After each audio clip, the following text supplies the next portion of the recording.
Welcome.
Hello, ambulance.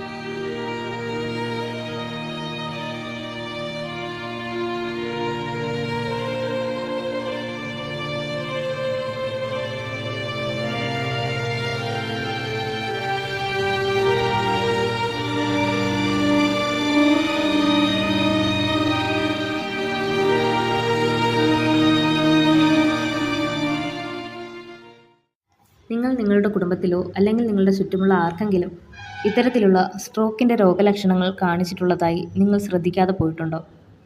എല്ലാവർക്കും നമസ്കാരം. ഞാൻ ഡോക്ടർ സുഗനിത ബാലസുന്ദരം. ഞാൻ ഈ കഴിഞ്ഞ 16 വർഷമായി എൻ്റെ ഈ സേവനം അനുഷ്ഠിച്ചുകൊണ്ടിരിക്കുന്നു. എന്നാൽ എന്നെ സംബന്ധിച്ചിടത്തോളം ഏറ്റവും കൂടുതൽ ആഘാതം സൃഷ്ടിച്ചതൊക്കെയും സ്ട്രോക്ക് കേസുകളാണ്. സാധാരണഗതിയിൽ സ്ത്രീകളിലോ പുരുഷന്മാരിലോ അവരുടെ കൈകാലുകളിലെ ശേഷി നഷ്ടപ്പെടുമ്പോൾ അതിനോടൊപ്പം തന്നെ അവരുടെ സംസാരശേഷിയെ കൂടി അത് ബാധിക്കുന്നത് എത്രയേറെ ബുദ്ധിമുട്ടുള്ള കാര്യമാണെന്ന് നമുക്കെല്ലാവർക്കും അറിയാം. ചെറുപ്പം മുതലേ തന്നെ ആർക്കെങ്കിലും ഇത്തരം വൈകല്യങ്ങളുണ്ടെങ്കിൽ അവർ അതുമായി പൊരുത്തപ്പെട്ടു പോകുന്നത് കാണാറുണ്ട്. എന്നാൽ ചുരുക്കം ചിലർക്കെങ്കിലും ജീവിതത്തിൻ്റെ ഏതെങ്കിലും ഒരു ഘട്ടത്തിൽ വെച്ചാണ് ഇങ്ങനെ സംഭവിക്കുന്നതെങ്കിൽ അതവർക്കും അതിനോടൊപ്പം തന്നെ അവരുടെ കുടുംബത്തിനും അതൊരു ബാധ്യതയായേക്കാനുള്ള സാധ്യതയുണ്ട്. കാരണം അത്തരത്തിലുള്ള ആളുകൾക്ക് സ്വന്തം കൈകാലുകളുടെ ശേഷി തിരിച്ചു വരാൻ തന്നെ വർഷങ്ങളെടുത്തേക്കാം. അതുകൊണ്ട് നിങ്ങൾ ഒരാളെയെങ്കിലും ഇത്തരം ഒരു സാഹചര്യത്തിലൂടെ കടന്നു പോകുന്നതായി കണ്ടാൽ കഴിയുന്നതും ഒരു 3 മണിക്കൂറിനുള്ളിൽ തന്നെ ഏതെങ്കിലും ഒരു മൾട്ടി സ്പെഷ്യാലിറ്റി ആശുപത്രിയിൽ അവരെ പ്രവേശിപ്പിക്കുക. ഒരുപക്ഷെ ഇതവരുടെ വൈകല്യം വർഷങ്ങളിൽ നിന്ന് മാസങ്ങളിലേക്ക് വരെ നമുക്ക് കുറച്ചുകൊണ്ട് വരാൻ സാധിക്കും. അതുകൊണ്ട് തന്നെ ആ ഒരു 3 മണിക്കൂറിനെ വളരെ വിലപ്പെട്ടതായി നമുക്ക് കണക്ക് കൂട്ടാം. ഈ വീഡിയോ ഞാൻ പ്രത്യേകിച്ചും ചെയ്യുന്നത് ഗ്രാമവാസികൾക്ക് വേണ്ടിയാണ്. കാരണം ഗ്രാമത്തിലുള്ളവർക്ക് പലർക്കും ഇതിനെപ്പറ്റി വലിയ അറിവുകൾ ഉണ്ടാവില്ല. എല്ലാവരിലേക്കും ഈ വീഡിയോ മാക്സിമം എത്തിച്ചു നൽകുക. ഒരുവിധം ആൾക്കാർക്ക് ഇത് ഉപകാരപ്രദമായേക്കാം. എല്ലാവർക്കും നന്ദി, നമസ്കാരം.